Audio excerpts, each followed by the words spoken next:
ಎಲ್ಲರಿಗೂ ನಮಸ್ಕಾರ. ನವಚೇತನ ಎಜುಕೇಷನ್ ಚಾನಲ್ಗೆ ಎಲ್ಲರಿಗೂ ಸ್ವಾಗತ.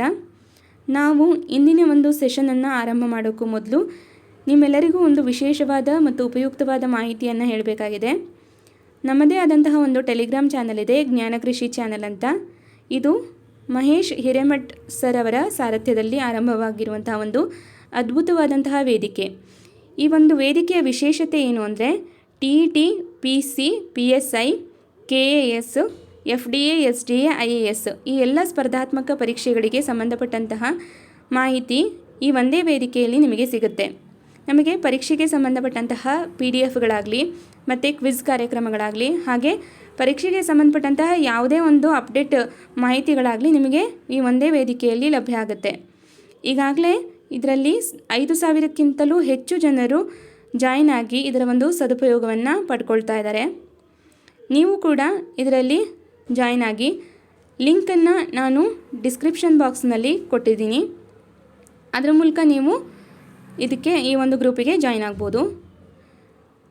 ಸಾವಿರಾರು ಸ್ಪರ್ಧಾ ಆಕಾಂಕ್ಷಿಗಳಿಗೆ ಆಶಾಕಿರಣವಾಗಿರುವಂತಹ ಮಹೇಶ್ ಹಿರೇಮಠ್ ಸರ್ ಅವರಿಗೆ ಈ ಒಂದು ಸಂದರ್ಭದಲ್ಲಿ ಧನ್ಯವಾದಗಳನ್ನು ತಿಳಿಸ್ತಾ ನಾವು ನಮ್ಮ ಇಂದಿನ ಒಂದು ಸೆಷನನ್ನು ಆರಂಭ ಮಾಡೋಣ.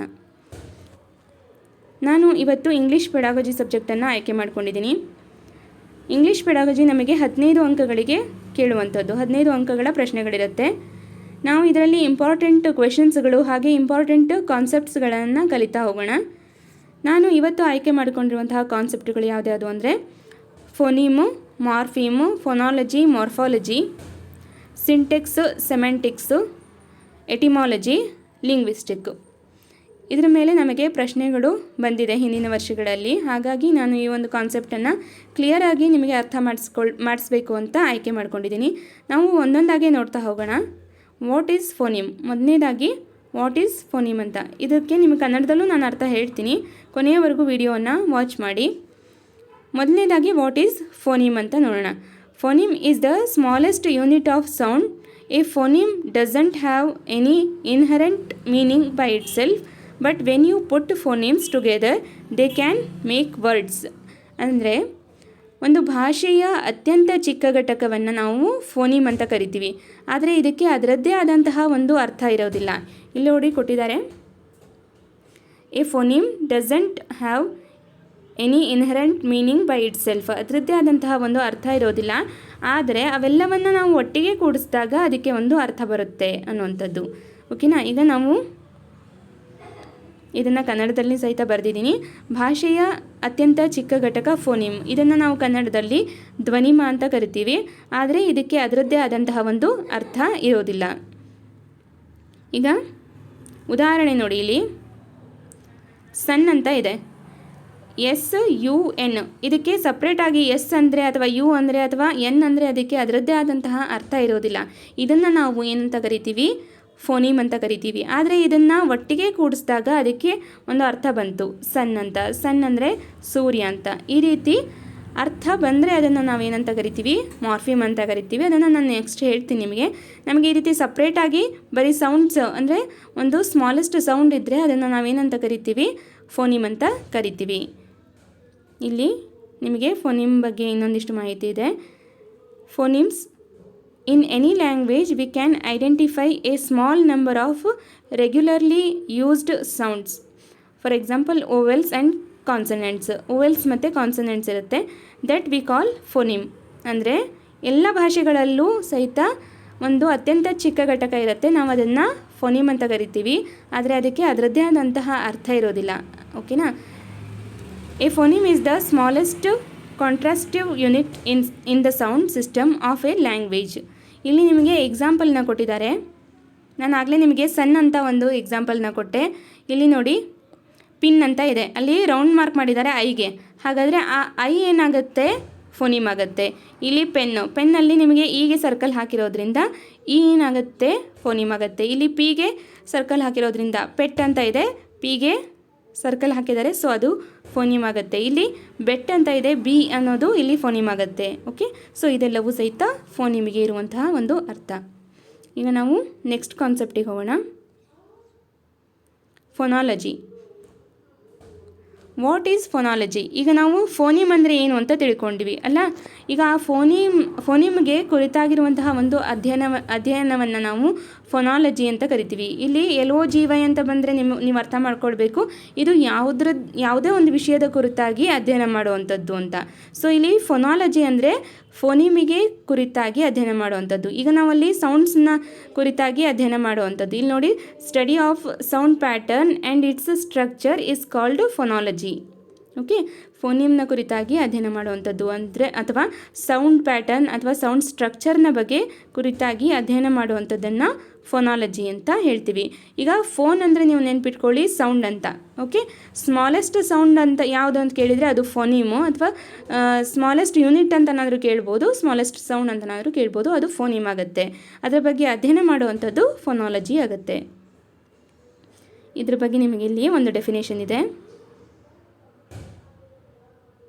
We have known phonology as the study of speech, sound and their pattern. ಅಂದರೆ ಒಂದು ಭಾಷೆಯ ಶಬ್ದ ಅಂದರೆ ಸೌಂಡು ಮತ್ತು ಅದರ ಪ್ಯಾಟರ್ನನ್ನು ಕುರಿತಾಗಿ ಅಧ್ಯಯನ ಮಾಡುವುದು ಫೊನಾಲಜಿ. ಆದರೆ in phonology we have discussed about the smallest unit of speech called ಫೋನಿಮ್.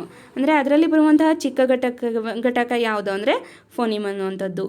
ಭಾಷೆಯ ಅತ್ಯಂತ ಚಿಕ್ಕ ಘಟಕ ಫೋನಿಮ್. ಆದರೆ ಅದಕ್ಕೆ ಅದರದ್ದೇ ಆದಂತಹ ಅರ್ಥ ಇರೋದಿಲ್ಲ. ಈಗ next, what is morpheme? Morpheme are the smallest units of meaning in a language, can't be divided into smaller meaningful parts.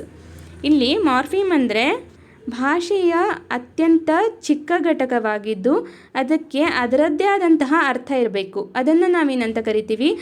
ಮಾರ್ಫಿಮ್ ಅಂತ ಕರಿತೀವಿ. ಆದರೆ ಆ ಒಂದು ಪದವನ್ನು ನಾವು ಬಿಡಿಸಿದಾಗ ಅದಕ್ಕೆ ಮತ್ತೆ ಬೇರೆ ಅರ್ಥ ಬರಬಾರ್ದು. ಅದನ್ನು ಬಿಡಿಸಿದಾಗ ಅದಕ್ಕೆ ಅರ್ಥ ಬರಬಾರ್ದು. ಬಂದರೆ ಅದನ್ನು ನಾವೇನಂತ ಮಾರ್ಫಿಮ್ ಅಂತ ಕರೆಯಲ್ಲ. ಅದನ್ನು ನಾವು ವಿಭಾಗ ಮಾಡಿದಾಗ ಅದು ಸಪ್ರೇಟ್ ಆಗಬಾರ್ದು, ಸಪ್ರೇಟಾಗಿ ಅದಕ್ಕೆ ಅರ್ಥ ಸಿಗುವಂತೆ ಇರಬಾರ್ದು. ಓಕೆ, ಅಂತಹ ಶಬ್ದಗಳೆಲ್ಲವನ್ನು ನಾವೇನಂತ ಕರಿತೀವಿ? ಮಾರ್ಫಿಮ್ ಅಂತ ಕರಿತೀವಿ. ನಾನು ಇಲ್ಲಿ ಕನ್ನಡದಲ್ಲೂ ಸಹಿತ ಬರೆದಿದ್ದೀನಿ. ಮಾರ್ಫಿಮನ್ನು ನಾವು ಆಕೃತಿಮ ಅಂತ ಕರಿತೀವಿ, ಕನ್ನಡದಲ್ಲಿ ಆಕೃತಿಮ. ನಾನು ಇದಕ್ಕೆ ಪ್ರತಿಯೊಂದು ಪದದ ಮೀನಿಂಗನ್ನು ಲಾಸ್ಟಲ್ಲಿ ನಾನು ನಿಮಗೆ ಮೆನ್ಷನ್ ಮಾಡಿದ್ದೀನಿ. ಕೊನೆಯವರೆಗೂ ವಿಡಿಯೋವನ್ನು ವಾಚ್ ಮಾಡಿ, ತುಂಬ ಇಂಪಾರ್ಟೆಂಟ್ ಕಾನ್ಸೆಪ್ಟ್ ಇದು. ಇಲ್ಲಿ ಕನ್ನಡದಲ್ಲೂ ಸಹಿತ ಬರೆದಿದ್ದೀನಿ. ಇದು ಭಾಷೆಯ ಅರ್ಥಪೂರ್ಣ ಚಿಕ್ಕ ಘಟಕ. ಇದನ್ನು ನಾವು ಕನ್ನಡದಲ್ಲಿ ಆಕೃತಿಮ ಅಂತ ಕರಿತೀವಿ. ಇಲ್ಲಿ ನಿಮಗೆ ಇನ್ನೊಂದು ಡೆಫಿನೇಷನ್ ಬರೆದಿದ್ದೀನಿ, ನಿಮಗೆ ಈಸಿಯಾಗಿ ಅರ್ಥ ಆಗಲಿ ಅಂತ. Morpheme can be defined as the smallest meaningful, ನೋಡಿ ಅರ್ಥ ಇದೆ, meaningful morphological unit of a language that cannot be further divided. ಅದನ್ನು ವಿಭಾಗ ಮಾಡೋಕ್ಕೆ ಬರಬಾರ್ದು. And or analysed in other words. Morpheme can be described as the minimal units. ಈ ಮಾರ್ಫಿಮ್ನ minimal units of meaning ಅಂತಲೂ ಕರೀತಾರೆ. ಓಕೆ, ಸೊ ಈಗ ನಾವು ಇದಕ್ಕೆ ಒಂದು ಉದಾಹರಣೆಯನ್ನು ನೋಡೋಣ. ಈಗ ನಿಮಗೆ ಮಾರ್ಫಿಮ್ ಅಂದರೆ ಏನು ಅಂತ ಗೊತ್ತಾಗುತ್ತೆ. ಈಗ ನಾನೇನು ಹೇಳಿದೆ? SUN. ಈಗ ಈ ರೀತಿ ನಾವು ಸಪ್ರೇಟಾಗಿ ಬರೆದ್ರೆ ಇದೇನಾಗುತ್ತೆ? ಫೋನೀಮ್ ಆಗುತ್ತೆ. ಇದನ್ನು ಕೂಡಿಸಿ ಬರೆದಾಗ ಸನ್ ಅನ್ನುವಂತಹ ಅದರದ್ದೇ ಆದಂತಹ ಅರ್ಥ ಬಂತಲ್ವಾ? ಇದೇನಾಯಿತು? ಮಾರ್ಫಿಮ್. ಇದನ್ನು ನಾವು ಮತ್ತೆ ಬಿಡಿಸಿ ಬರೆದ್ರೆ ಅದಕ್ಕೆ ಅರ್ಥ ಇರುತ್ತಾ? ಇಲ್ಲಿ ನೋಡಿ, ಈಗ ಎಸ್ ಬೇರೆ ಅನ್ ಬೇರೆ ಅಂತ ನಾವು ಏನಾದ್ರು ಸಪ್ರೇಟಾಗಿ ಬರೆದ್ರೆ ಅದಕ್ಕೆ ನಮಗೆ ಅರ್ಥ ಇರೋದಿಲ್ಲ ಅಲ್ವಾ?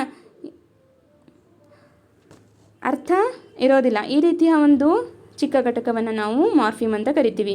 ಈಗ ಫಾರ್ ಎಕ್ಸಾಂಪಲ್ ಸನ್ಶೈನ್ ಅಂತ ಬಂತು ಅಥವಾ ಬಟರ್ಫ್ಲೈ ಅಂತ ಬಂತು ಅಂತ ಅಂದ್ಕೊಳ್ಳಿ. ಈಗ ಬಟರ್ ಮತ್ತು ಫ್ಲೈ ಇದನ್ನು ನಾವು ಬಿಡಿಸ್ಬೋದು. ಬಟರಿಗೆ ಒಂದು ಅರ್ಥ ಇದೆ, ಬೆಣ್ಣೆ ಅಂತ. ಇನ್ ಫ್ಲೈ ಅಂದರೆ ಹಾರು ಅಂತ ಅರ್ಥ ಬರುತ್ತೆ. ಸೊ ಈ ರೀತಿ ವಿಭಾಗ ಮಾಡಿದಾಗ ಅದಕ್ಕೆ ಅದರದ್ದೇ ಬೇರೆ ಬೇರೆ ಅರ್ಥಗಳು ಬಂದರೆ ಅದನ್ನು ನಾವು ಮಾರ್ಫಿಮ್ ಅಂತ ಕರೆಯಲ್ಲ. Okay, next morphology. ಈಗ ಫೋನಿಮ್ನ ಕುರಿತಾಗಿ ಅಧ್ಯಯನ ಮಾಡೋದು ಫೊನಾಲಜಿ ಆಯಿತು. ಇನ್ನು ಮಾರ್ಫಿಮ್ನ ಕುರಿತಾಗಿ ಅಧ್ಯಯನ ಮಾಡೋದೇನಾಗುತ್ತೆ? ಮಾರ್ಫಾಲಜಿ ಆಗುತ್ತೆ. ಇಲ್ಲಿ ನೋಡಿ ಡೆಫಿನೇಷನ್ ಇದೆ. What is morphology? The study of words formation, how words R built up from smaller pieces. ಅಂದರೆ ಒಂದು ಸ್ಮಾಲ್ ಪೀಸಸ್ಸಿಂದ ಅಥವಾ ಒಂದು ವರ್ಡ್ ಹೇಗೆ ಕ್ರಿಯೇಟ್ ಆಗುತ್ತೆ, ಒಂದು ಶಬ್ದ ಹೇಗೆ ಕ್ರಿಯೇಟ್ ಆಗುತ್ತೆ, ಅದಕ್ಕೆ ಅರ್ಥ ಹೇಗೆ ಬರುತ್ತೆ, ಇದೆಲ್ಲವನ್ನು ಕುರಿತಾಗಿ ಅಧ್ಯಯನ ಮಾಡುವಂಥದ್ದನ್ನು ನಾವು ಮಾರ್ಫಾಲಜಿ ಅಂತ ಕರಿತೀವಿ. ಪದ ಹಾಗೆ ಪದ ಜೋಡಣೆ ಯಾವ ರೀತಿ ಆಗುತ್ತೆ ಅನ್ನುವಂಥದ್ದನ್ನು ಸೈಂಟಿಫಿಕ್ ಆಗಿ ಅಧ್ಯಯನ ಮಾಡುವಂಥದ್ದು ಮಾರ್ಫಾಲಜಿ. ಇಲ್ಲಿ ಕನ್ನಡದಲ್ಲಿ ಬರ್ತಿದ್ದೀನಿ. ಪದ ಹಾಗೂ ಪದ ಜೋಡಣೆ ಕುರಿತಾದ ವೈಜ್ಞಾನಿಕ ಅಧ್ಯಯನವನ್ನು ಮಾರ್ಫಾಲಜಿ ಅಂತ ಕರಿತೀವಿ. What is syntax? ಇದ್ರ ಬಗ್ಗೆ ನಮಗೆ ಪ್ರಶ್ನೆಗಳು ಬಂದಿದೆ ಹಿಂದಿನ ವರ್ಷಗಳಲ್ಲಿ. ವಾಟ್ ಈಸ್ ಸಿಂಟೆಕ್ಸ್ ಅಂದರೆ the correct arrangement of words in a sentence is called syntax. ಈಗ ನಾವು ಪದ ಜೋಡಣೆಯನ್ನು ಮಾರ್ಫಾಲಜಿ ಅಂತ ಕರೆದ್ವಿ. ಇನ್ನು ಸಿಂಟೆಕ್ಸ್ ಅಂದರೆ ಏನು ಅಂದರೆ ವಾಕ್ಯ ರಚನೆ. ಒಂದು ವಾಕ್ಯ ವ್ಯಾಕರಣಬದ್ಧವಾಗಿ ಹೇಗೆ ರಚನೆ ಆಗುತ್ತೆ ಅನ್ನೋದನ್ನು ನಾವು ವೈಜ್ಞಾನಿಕವಾಗಿ ಅಧ್ಯಯನ ಮಾಡಿದ್ರೆ ಅದನ್ನು ನಾವು ಸಿಂಟೆಕ್ಸ್ ಅಂತ ಕರಿತೀವಿ. The study of sentence structure is known as syntax. Okay, sentence ಯಾವ ರೀತಿ ಸ್ಟ್ರಕ್ಚರ್ ಅಂದರೆ ಯಾವ ರೀತಿ ಅದು ವ್ಯವಸ್ಥಿತವಾಗಿ ನಾವು ಬರಿಬೇಕು, ವ್ಯಾಕರಣಬದ್ಧವಾಗಿ ಹೇಗೆ ಬರಿಬೇಕು ಅನ್ನೋದ್ರ ಬಗ್ಗೆ ಅಧ್ಯಯನ ಮಾಡ್ತೀವಲ್ವಾ, ಅದನ್ನು ನಾವೇನಂತ ಕರಿತೀವಿ, ಸಿಂಟೆಕ್ಸ್ ಅಂತ ಕರಿತೀವಿ. ಇಲ್ಲಿ ವ್ಯಾಕರಣಬದ್ಧವಾಗಿ ವಾಕ್ಯ ರಚನೆಯ ಅಧ್ಯಯನ ಅಂತ ಕನ್ನಡದಲ್ಲಿ ಬರ್ದಿದ್ದೀನಿ, ನಿಮಗೆ ಈಸಿಯಾಗಿ ಅರ್ಥ ಆಗುತ್ತೆ. ಫಾರ್ ಎಕ್ಸಾಂಪಲ್, ಈಗ ನಾವು ಇಂಗ್ಲೀಷಲ್ಲಿ ಒಂದು ಸೆಂಟೆನ್ಸ್ ಬರಿಬೇಕಾದ್ರೆ ಮೊದಲು ಸಬ್ಜೆಕ್ಟನ್ನು ಬರಿತೀವಿ, ಆಮೇಲೆ ವರ್ಬು, ಆಮೇಲೆ ಆಬ್ಜೆಕ್ಟ್, ಈ ರೀತಿ ಸಿಸ್ಟಮ್ಯಾಟಿಕ್ ಸ್ಟ್ರಕ್ಚರ್ನಲ್ಲಿ ಬರಿತೀವಲ್ವಾ, ಇದರ ಒಂದು ಅಧ್ಯಯನವನ್ನು ನಾವೇನಂತ ಕರಿತೀವಿ, ಸಿಂಟೆಕ್ಸ್ ಅಂತ ಕರೆಯುವಂಥದ್ದು. ಈಗ ನೆಕ್ಸ್ಟ್ ಸೆಮ್ಯಾಂಟಿಕ್ಸ್. ಸೆಮ್ಯಾಂಟಿಕ್ಸ್ ಅಂದರೆ the study of words and their meaning is known as semantics. Semantics ಅಂದರೆ ಒಂದು ಪದಕ್ಕೆ ಯಾವ ಅರ್ಥ ಇದೆ ಅನ್ನುವಂಥದ್ದನ್ನು ವೈಜ್ಞಾನಿಕವಾಗಿ ಅಧ್ಯಯನ ಮಾಡುವಂತಹ ಒಂದು ಶಾಸ್ತ್ರ. ಸೆಮ್ಯಾಂಟಿಕ್ ಅಂದರೆ the study of words and their meaning is known as semantics. ಈಗ ಸೆಮ್ಯಾಂಟಿಕ್ ಅಂದರೆ ನೀವು ಸೇಮ್ ಮೀನಿಂಗ್ ಅಂತ ನೆನ್ಪಿಟ್ಕೊಳ್ಳಿ, ಆವಾಗ ನಿಮಗೆ ಸೆಮ್ಯಾಂಟಿಕ್ ಅನ್ನುವಂಥದ್ದು ನೆನಪಾಗಬೇಕು. Same meaning is equal to semantic, same meaning is equal to semantic ಅಂತ ಮೈಂಡಲ್ಲಿ ಫಿಲ್ ಮಾಡ್ಕೊಳ್ಳಿ. ಓಕೆ, ಆಮೇಲೆ ಸೆಂಟೆನ್ಸ್ ಸ್ಟ್ರಕ್ಚರ್ ಅಂತ ಬಂದರೆ ಅದು ಸಿಂಟೆಕ್ಸ್ ಅಂತ ನೆನ್ಪಿಟ್ಕೊಳ್ಳಿ. ನಾವು ನಮ್ಮದೇ ಆದಂತಹ ಒಂದು ಲಾಜಿಕ್ ಮಾಡ್ಕೊಳ್ಬೇಕು ನೆನ್ಪಿಟ್ಕೊಳ್ಳೋಕ್ಕೆ ಅಲ್ವಾ. ಸೊ ಸೇಮ್ ಮೀನಿಂಗ್ ಅಂದರೆ ಅದು ಸೆಮ್ಯಾಂಟಿಕ್ ಆಗುತ್ತೆ. ಸೆಂಟೆನ್ಸ್ ಸ್ಟ್ರಕ್ಚರ್ನ ಬಗ್ಗೆ ನಮಗೆ ಕೇಳಿದರೆ ಅದು ಸಿಂಟೆಕ್ಸ್ ಆಗುತ್ತೆ. ಓಕೆ, ಇಲ್ಲಿ ನಿಮಗೆ ಕನ್ನಡದಲ್ಲೂ ಸಹಿತ ಸೆಮ್ಯಾಂಟಿಕ್ಸ್ ಅಂದರೆ ಏನು ಅಂತ ಬರೆದಿದ್ದೀನಿ. ಒಂದು ಪದದ ಅರ್ಥವನ್ನು ಕುರಿತು ಅಧ್ಯಯನ ಮಾಡುವುದನ್ನು ಶಬ್ದಾರ್ಥಶಾಸ್ತ್ರ ಎನ್ನುವರು. ನಿಮಗೆ ಪ್ರತಿಯೊಂದು ಪದದ ಮೀನಿಂಗ್ ನಿಮಗೆ ಇವತ್ತು ಕೊನೆಯಲ್ಲಿ ಹೇಳ್ತೀನಿ ನಾನು. What is etymology? Very important concept ಇದು. ಎಟಿಮಾಲಜಿ ಅಂದರೆ science of knowing the origin of word. Science of knowing the origin of word ಅಂದರೆ ಒಂದು ಪದ ಯಾವ ಭಾಷೆಯಿಂದ ಉಗಮವಾಗಿದೆ, ಅದರ ಮೂಲ ಅರ್ಥ ಏನು, ಆ ಪದದ ವ್ಯುತ್ಪತ್ತಿ ಶಾಸ್ತ್ರ ಅಂದರೆ ಆ ಪದವನ್ನು ಹೇಗೆ ಉತ್ಪತ್ತಿ ಆಯಿತು, ಅದು ಎಲ್ಲಿ ಹುಟ್ಟಿದ್ದು, ಇದೆಲ್ಲವನ್ನು ನಾವು ವೈಜ್ಞಾನಿಕವಾಗಿ ಅಧ್ಯಯನ ಮಾಡೋದನ್ನು ಎಟಿಮಾಲಜಿ ಅಂತ ಕರಿತೀವಿ. ಇಲ್ಲಿ ನೋಡಿ, science of knowing the origin, ಅದರ ಮೂಲವನ್ನು ಕುರಿತಾಗಿ ಅಧ್ಯಯನ ಮಾಡುವಂಥದ್ದು, ಪದದ ಉತ್ಪತ್ತಿಯ ಮೂಲವನ್ನು ಕುರಿತಾಗಿ ಅಧ್ಯಯನ ಮಾಡುವಂಥದ್ದು ಎಟಿಮಾಲಜಿ ಆಗುತ್ತೆ. ಈಗ ಫಾರ್ ಎಕ್ಸಾಂಪಲ್ ಇಲ್ಲಿ ನೋಡಿ, ಸೈಕಾಲಜಿ ಈಗ ನಾವು ಶೈಕ್ಷಣಿಕ ಮನೋವಿಜ್ಞಾನ ಓದ್ತೀವಲ್ವ, ಈ ಸೈಕಾಲಜಿ ಅನ್ನುವಂತಹ ಪದ ಗ್ರೀಕ್ ಭಾಷೆಯ ಸೈಕೋ ಮತ್ತು ಲೋಗೋಸ್ ಎಂಬ ಪದದಿಂದ ಬಂದಿದೆ. ಸೈಕೆ ಅಂದರೆ ಆತ್ಮ ಮತ್ತು ಲೋಗೋಸ್ ಎಂದರೆ ಅಧ್ಯಯನ. ಈ ರೀತಿ ನಾವು ಇದರ ಎಟಿಮಾಲಜಿಯನ್ನು ಅಧ್ಯಯನ ಮಾಡ್ತೀವಿ. ಸೊ ಇದನ್ನು ವೈಜ್ಞಾನಿಕವಾಗಿ ಅಧ್ಯಯನ ಮಾಡುವಂಥದ್ದೇ ಎಟಿಮಾಲಜಿ. ಓಕೆ, ಒಂದು ಪದ ಎಲ್ಲಿಂದ ಹುಟ್ಟಿತು, ಅದರ ಅರ್ಥ ಏನು, ಅದರ ಮೂಲ ಅರ್ಥ ಏನು ಅನ್ನೋಂಥದ್ದನ್ನು ಅಧ್ಯಯನ ಮಾಡೋದು ಎಟಿಮಾಲಜಿ ಆಗುತ್ತೆ. ಈಗ ಲಿಂಗ್ವಿಸ್ಟಿಕ್, ಇದನ್ನು ಸರಳವಾಗಿ ಹೇಳೋದಾದರೆ ನಿಮಗೆ, ಈಗ ನಾವು ಫೋನಿಮು ಫೋನಾಲಜಿ, ಮಾರ್ಫಾಲಜಿ, ಆಮೇಲೆ ಸಿಂಟೆಕ್ಸು, ಸೆಮ್ಯಾಂಟಿಕ್ಸು, ಆಮೇಲೆ ಎಟಿಮಾಲಜಿ, ಇದೆಲ್ಲವನ್ನು ನಾವು ನೋಡಿದ್ವಲ್ವ, ಇದೆಲ್ಲವನ್ನು ಕ್ರೋಢೀಕರಿಸಿ ಒಟ್ಟಾರೆಯಾಗಿ ನಾವು ಅಧ್ಯಯನ ಮಾಡೋದೇ ಲಿಂಗ್ವಿಸ್ಟಿಕ್. ಓಕೆ, ಇದೆಲ್ಲವನ್ನು ಕಂಪ್ಲೀಟಾಗಿ ಅಧ್ಯಯನ ಮಾಡುವಂಥದ್ದು ಭಾಷಾಶಾಸ್ತ್ರ ಅಥವಾ ಭಾಷಾ ವಿಜ್ಞಾನ ಅಥವಾ ಲಿಂಗ್ವಿಸ್ಟಿಕ್ ಅಂತ. ಓಕೆ, ಇದು ಸಿಂಪಲಾಗಿ ನಿಮಗೆ ಅರ್ಥ ಆಯ್ತಲ್ವಾ. ಆದರೂ ಒಂದು ಸತಿ ನಾವು ಡೆಫಿನೇಷನನ್ನು ನೋಡೋಣ. ಈಗ the scientific study of language and its structure including the study of a grammar, syntax and phonetic.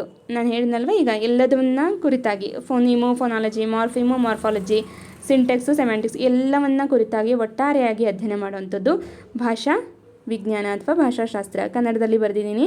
ಒಂದು ಭಾಷೆಯ ವ್ಯಾಕರಣ, ವಾಕ್ಯರಚನೆ, ಶಬ್ದಾರ್ಥ, ಧ್ವನಿಮ ಮುಂತಾದವುಗಳನ್ನು ವೈಜ್ಞಾನಿಕವಾಗಿ ಅಧ್ಯಯನ ಮಾಡುವುದನ್ನು ಭಾಷಾ ವಿಜ್ಞಾನ ಅಥವಾ ಭಾಷಾಶಾಸ್ತ್ರ ಎಂದು ಕರೆಯಲಾಗುತ್ತದೆ.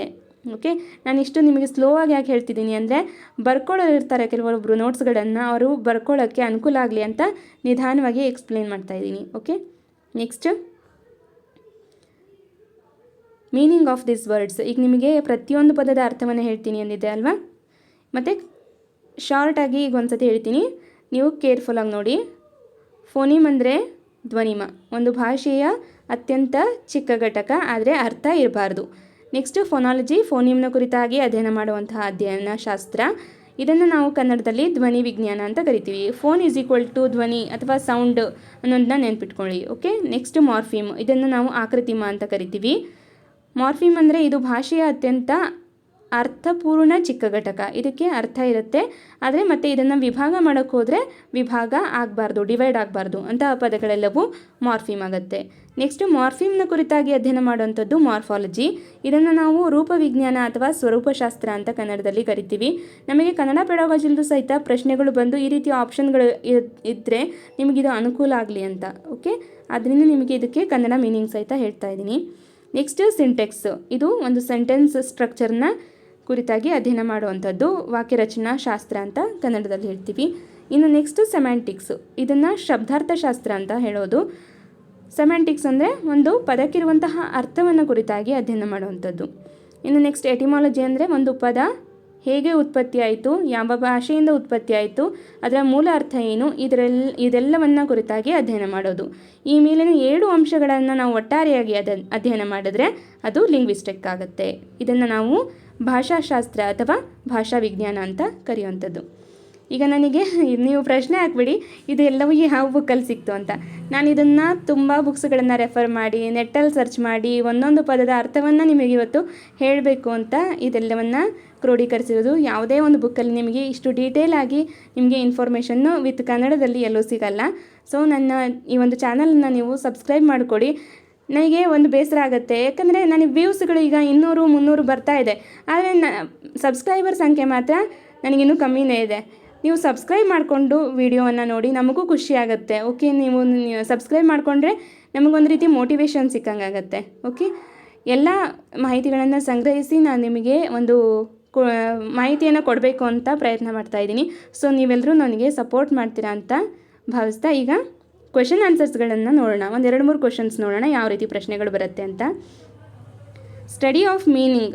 ಓಕೆ, ಇಲ್ಲಿ ಮೀನಿಂಗ್ ಬಂದ ತಕ್ಷಣ ನೋಡಬೇಕು ನೀವು. Study of A meaning in a language is known as. ಇದು ನಮಗೆ TET ಪ್ರಶ್ನೆನೇ. ಇದು ಮೀನಿಂಗ್ನ ಬಗ್ಗೆ ಕುರಿತಾಗಿ ಅಧ್ಯಯನ ಮಾಡೋದು ಯಾವುದಾಗುತ್ತೆ? ಸೆಮೆಂಟಿಕ್. ಓಕೆ, ಸೆಮೆಂಟಿಕ್ ಅನ್ನುವಂಥದ್ದು ಸರಿಯಾದಂತಹ ಉತ್ತರ. ನೆಕ್ಸ್ಟ್ ನಮಗೆ ಈಗ ನೋಡಿ ಅದ್ರ ಬಗ್ಗೆ ಆ ವಿಷಯ ಮಾಹಿತಿ ನಮಗೆ ಏನು ಅಂತ ಗೊತ್ತಾದ ಮೇಲೆ ನಾವು ಅದನ್ನು ಹೇಗೆ ಈಸಿಯಾಗಿ ಆನ್ಸರ್ನ ಫೈಂಡ್ ಔಟ್ ಮಾಡ್ತೀವಲ್ವ.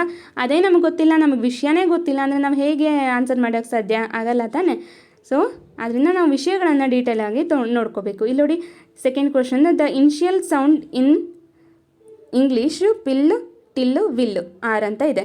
ಇಲ್ಲಿ ನಮಗೆ ಇನಿಷಿಯಲ್ ಸೌಂಡ್ ಅಂದರೆ ಏನು ಅಂತ ನೋಡ್ಕೋಬೇಕು. ಆರಂಭಿಕ ಶಬ್ದ. ಇಲ್ಲಿ ನೋಡಿ ಈಗ ಪಿ, ಇಲ್ಲೇನಿದೆ, ಪಿಲ್ಲಲ್ಲಿ ಏನಿದೆ? ಪಿ ಇದೆ, ಟಿಲ್ಲಲ್ಲಿ ಟಿ ಇದೆ, ವಿಲ್ಲಲ್ಲಿ ಡಬ್ಲ್ಯೂ ಇದೆ. ಇದನ್ನು ನಾವು ಇಂಗ್ಲೀಷಲ್ಲಿ ಏನಂತ ಕರಿತೀವಿ? ಇದು ಈಗ ನೋಡಿ ಇಲ್ಲಿ ಬರೀ ಓನ್ಲಿ ಒಂದು ಸೌಂಡ್ ಅಷ್ಟೇ ಇದೆ. ಸೊ ಇದೇನಾಯಿತು? ಫೋನಿಮ್ ಆಯಿತು ಅಲ್ವಾ. ಇದು ಮಾರ್ಫಿಮ್ ಆಗೋಕ್ಕೆ ಸಾಧ್ಯ ಇಲ್ಲ. ಇವು ಮಾರ್ಫಿಮ್, ಇದು ಫುಲ್ ಕಂಪ್ಲೀಟ್ ಆಗಿದೆಯಲ್ಲ, ಇದು ಮಾರ್ಫಿಮ್. ಇದನ್ನು ನಾವು ಬಿಡಿಸಿ ಬರೆದಾಗ ನಮಗೆ ಅಲ್ಲಿ ಅದರದ್ದೇ ಆದಂತಹ ಅರ್ಥ ಇರೋದಿಲ್ಲ, ಅದು ಮಾರ್ಫಿಮ್ ಆಗುತ್ತೆ. ಓಕೆ, ಸೊ ಇಲ್ಲಿ ನಮಗೆ ಇನಿಷಿಯಲ್ ಸೌಂಡ್ ಏನು ಅಂತ ಕೇಳಿರೋದು, ಆರಂಭಿಕ ಶಬ್ದ ಏನು ಅಂತ ಕೇಳಿರೋದ್ರಿಂದ ಅದು ಫೋನಿಮ್ ಆಗುತ್ತೆ. Okay, so next etymology. Etymology ಅಂದರೆ ಇದಕ್ಕೆ ನೀವೇ ಆನ್ಸರ್ ಹೇಳಬೇಕೀಗ. ಏನಿದೆ ನೋಡಿ ಇಲ್ಲಿ, ಸೈನ್ಸ್ ಆಫ್ ಪೆಡಾಗಜಿ. ಗೆಸ್ ಮಾಡಿ ನೀವು ಆನ್ಸರ್ನ. Science of pedagogy, science of study of language, science of meaning, science of meaningful word ಬೇಕೇನದು, science of meaning of words ಅಂತ ಇದೆ. Next science of knowing the origin of words. ಇಲ್ಲಿ origin ಅನ್ನೋದು ಬಂದ ತಕ್ಷಣ ನಿಮ್ಗೆ ಗೊತ್ತಾಗಬೇಕು ಅದು ಎಟಿಮಾಲಜಿ ಅಂತ. Okay, science of knowing the origin of words ಅನ್ನೋವಂಥದ್ದು ಸರಿಯಾದಂತಹ ಉತ್ತರ. ಇಲ್ಲಿ 4ನೇ ಆಪ್ಷನ್ನು ಸರಿ ಇದೆ. ಓಕೆ, ಈ ರೀತಿ ಪ್ರಶ್ನೆಗಳು ಬರುವಂಥದ್ದು ಈ ಒಂದು ಕಾನ್ಸೆಪ್ಟ್ ಮೇಲೆ. ಈಗ ನಿಮಗೆ ಜ್ಞಾನ ಕೃಷಿ ಚಾನಲ್ ಬಗ್ಗೆ ಹೇಳಿದೆ ಅಲ್ವಾ, ಎಲ್ಲರೂ ಇದಕ್ಕೆ ಜಾಯಿನ್ ಆಗಿ ಮತ್ತು ಉಪಯುಕ್ತವಾದಂತಹ ಮಾಹಿತಿಗಳು ನಿಮಗೆ ಇದರಲ್ಲಿ ಖಂಡಿತವಾಗ್ಲೂ ಸಿಗುತ್ತೆ. ನಾನು ಇದರ ಸದುಪಯೋಗವನ್ನು ಬಹಳ ದಿನಗಳಿಂದ ಪಡ್ಕೊಳ್ತಾ ಇದ್ದೀನಿ. ನೀವು ಇದಕ್ಕೆ ಜಾಯಿನ್ ಆಗಿ ನೀವು FDA SDA ಬೇರೆ ಯಾವುದೇ ಪರೀಕ್ಷೆಗಳು ಇದ್ದರೂ ಸಹಿತ ನಿಮಗೆ ಇದರಲ್ಲಿ ಮಾಹಿತಿಗಳು ಸಿಗುತ್ತೆ. ಇತ್ತೀಚೆಗೆ TET ಒಂದು ಪೇಯ್ಡ್ ಗ್ರೂಪನ್ನ ಆರಂಭ ಮಾಡಿದ್ದಾರೆ. ಆದರೆ ಆ ಪೇಯ್ಡ್ ಗ್ರೂಪಿಗೆ ನಿಮಗೆ ಬೇರೆ ಕಡೆ ಇದ್ದಷ್ಟು ಸಾವಿರಾರು ಅಮೌಂಟ್ ಕಟ್ಟಬೇಕಾಗಿಲ್ಲ. ನೀವು ಒಂದು ಬುಕ್ಕನ್ನು ಖರೀದಿ ಮಾಡ್ತೀರಲ್ವ, ಅದಕ್ಕಿಂತನೂ ಕಡಿಮೆ ಬೆಲೆಯಲ್ಲಿ ನಿಮ್ಮನ್ನು ಆ ಗ್ರೂಪಿಗೆ ಜಾಯಿನ್ ಮಾಡ್ತಾರೆ. ಮತ್ತು ಅದರಲ್ಲಿ ನೀವು ಎಷ್ಟೋ ಬೆಲೆ ಬಾಳುವಂತಹ ಬುಕ್ಗಳನ್ನು ಅವರು ನಿಮಗೆ PDF ಮೂಲಕ ಪ್ರೊವೈಡ್ ಮಾಡ್ತಾ ಇದ್ದಾರೆ. ಆಮೇಲೆ ಕ್ವಶನ್ ಪೇಪರ್ ಸಾಲ್ವ್ ಮಾಡಿರೋದಿರುತ್ತೆ. ಮತ್ತು ಎಲ್ಲ ಕಡೆಗಳಿಂದ ಪ್ರಶ್ನೆಗಳನ್ನು ಕಂಬೈನ್ ಮಾಡಿ ಒಂದೊಂದೇ PDF ಕೊಡೋವಂತಹ ಒಂದು ಪ್ರಯತ್ನವನ್ನು ಮಾಡ್ತಾ ಇದ್ದಾರೆ. ಇದೆಲ್ಲ ನಿಮಗೆ ಬೇರೆ ಗ್ರೂಪ್ಗಳಲ್ಲಿ ಸಿಗೋದಿಲ್ಲ. ಆದ್ದರಿಂದಾಗಿ ಜ್ಞಾನಕೃಷಿ ಚಾನಲ್ಗೆ ಜಾಯಿನ್ ಆಗಿ ಪೇಯ್ಡ್ ಗ್ರೂಪಿಗೆ ಜಾಯಿನ್ ಆಗೋರು ನೀವು ಅಲ್ಲಿ ಅಡ್ಮಿನ್ ಅಥವಾ ಓನರನ್ನು ನೀವು ಕಾಂಟ್ಯಾಕ್ಟ್ ಮಾಡಿದರೆ ಅವ್ರು ನಿಮ್ಮನ್ನು ಜಾಯಿನ್ ಮಾಡ್ತಾರೆ. ಓಕೆ, ನೀವು ಇದರ ಒಂದು ಸದುಪಯೋಗವನ್ನು ಪಡ್ಕೊಳ್ಳಿ. ನಾನು ಲಿಂಕನ್ನು ಡಿಸ್ಕ್ರಿಪ್ಷನ್ ಬಾಕ್ಸ್ನಲ್ಲಿ ಹಾಕಿರ್ತೀನಿ. ಓಕೆ, ಮತ್ತು ಈ ಒಂದು ಸೆಷನ್ ನಿಮಗೆ ಇಷ್ಟ ಆಗಿದೆ ಅಂತ ಅಂದ್ಕೊಳ್ತೀನಿ. ಮತ್ತು ಕಂಪ್ಲೀಟಾಗಿ ನಿಮಗೆ ಅರ್ಥ ಆಗಿದೆ ಅಂತ ಭಾವಿಸ್ತೀನಿ. ಮತ್ತು ಈಗ ನೀವು ಸಬ್ಸ್ಕ್ರೈಬ್ ಮಾಡ್ಕೊಳ್ದೆ ನೋಡ್ತಾ ಇರೋವಂಥವ್ರು ಎಲ್ಲರೂ ಸಬ್ಸ್ಕ್ರೈಬ್ ಮಾಡ್ಕೊಳ್ಳಿ. ನೆಕ್ಸ್ಟ್ ಕ್ಲಾಸ್ಗಳು ಇದಕ್ಕಿಂತ ಉಪಯುಕ್ತವಾದ ಮಾಹಿತಿಗಳು ನಿಮಗೆ ಸಿಗ್ತಾ ಹೋಗುತ್ತೆ. ಖಂಡಿತವಾಗ್ಲೂ ನೀವು ಜಾಯಿನ್ ಆಗ್ತೀರಾ, ಸಬ್ಸ್ಕ್ರೈಬ್ ಮಾಡ್ಕೊಳ್ತೀರಾ ನನ್ನ ಚಾನಲ್ನ, ಮತ್ತು ಲೈಕ್ ಮಾಡ್ತೀರಾ, ಕಮೆಂಟ್ ಮಾಡ್ತೀರಾ ಅಂತ ಭಾವಿಸ್ತೀನಿ. ಓಕೆ, ಈ ಒಂದು ಸೆಷನನ್ನು ಇವತ್ತು ಮುಕ್ತಾಯ ಮಾಡೋಣ. Thank you all.